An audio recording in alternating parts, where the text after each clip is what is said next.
Au regard des images que nous avons pu visionner, c'est l'horreur qui s'est passée à Ogossagou. Le bilan s'alourdit et plus de 130 personnes ont été tuées. Des femmes, des enfants et des vieillards de la communauté Peul. Pour les associations de défense Peul, les responsables sont les chasseurs traditionnels Dogon du groupe Dana Amassagu. Des suspicions confirmées par le gouvernement qui a décidé de dissoudre l'association. Créée en 2016 pour faire face à l'insécurité dans la région de Mopti, elle s'est transformée en milice disposant de matériel quasi militaire. Alors que va changer cette dissolution administrative?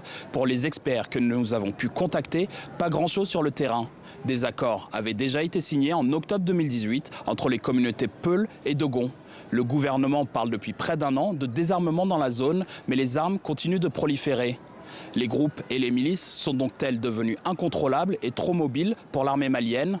Selon les éléments dont nous disposons, les troupes de l'armée malienne sont arrivées que quelques heures après le début de l'attaque à Ogossagou. Pour les rescapés, l'armée s'est rendue complice en n'intervenant que trop tard. Le président de la République avait annoncé il y a quelques jours qu'aucune négligence ne sera plus tolérée. Une bonne partie de la hiérarchie militaire a été limogée ce matin, dont le chef d'état-major général des armées. Mais quid de la justice? Selon nos informations, aucune arrestation n'a eu lieu, alors que les responsables de l'association Dana Amassagu sont bien connus des autorités locales.